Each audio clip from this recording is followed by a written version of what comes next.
Allah'ın salamı olsun Peygamber Salavatullah'a. Her iki dünyanın hanımı olan Hanım Zehra'ya. Behiştler ağası olan İmam Həsən, İmam Hüseyin əleyhissalama. Əmir əl-Mömin Həzrət Əli əleyhissalama.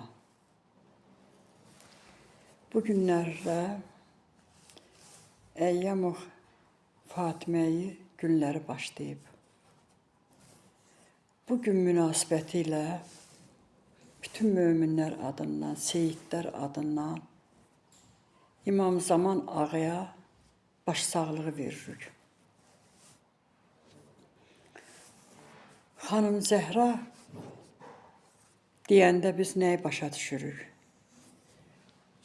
Xanım Zəhra hər iki dünyanın xanımı, Peyğəmbərin ciyərparası, Behiştlər ağasının anası, Həzrət Əlinin xanımı. Allah bizim günahlarımızı onlara xatir bağışlasın. Cavanlarımıza can sağlığı versin, ağıl versin, iman versin, bərəkətli ömür versin evladlarımıza, nəvələrimizə, cavanlarımızın hamısı, bütün müsəlman əhlinə, Əli şiyyəsinə. Xanım Zəhra deyəndə biz vəfatı danışılanda şiyə alimlərinin dediklərinə görə iki tarixə bölünür.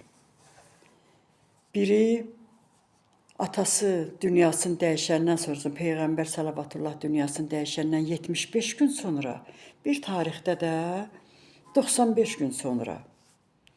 Bu iki tarixin arasındakı məsafəyə, günə 20 gün olur da məsafəsi.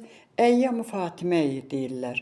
Ona görə ki, o 20 gün ərzində biz matəm saxlayırıq, əzadarlıq eləyirik, ehsan veririk və yaxud da ehsan süfrəsi açırıq, Xanım Zəhradan danışırıq, ağlayırıq, sevinmək olmaz onda.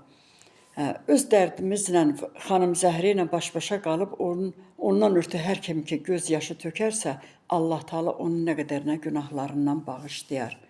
Allah Taala Xanım Zəhraya xatir yer üzündəki bu müsəlmanlara qarşı olan müsibəti aradan götürsün. Bir an nəzərin üzərimizdən götürməsin. Əgər bir an bizim öz başına olsaq, məhv olarıq.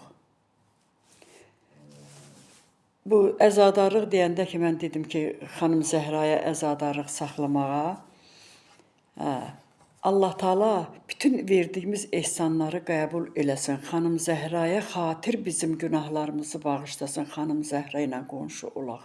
Ya Rəbbim, ya Rəsulallah. Amin inşallah. İndi çərçivədən biraz kənara çıxım. Qoy, keçən il bu vaxtı mənim qonşularım, mənlə söhbət eləyən xanımlar, 25-30 nəfər xanım olurdu. Yığışırdıq bizə.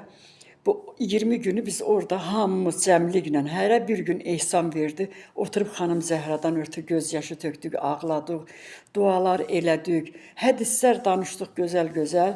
Düz 20 gün. İndi həmən qapı açıqdır. Mən olmasam da orada ev yerindədir. Həmən qapı açıqdır. Sizdən xahiş edirəm ki, bu 20 günü yığışın elə həmən evə, yenə də Xanım Zəhranı yad eləyin. Dualar eləyin, salavatlar çövürün. Allah da sizi dualarınızı eşidər. Sizin də ürəqinizdəki mətləbləri inşallah həyata keçirdər. Sağ olun, çalışacağım ki, hər gün bir qism də olsa Xanım Zəhradan sizlə paylaşım. Sağ olun.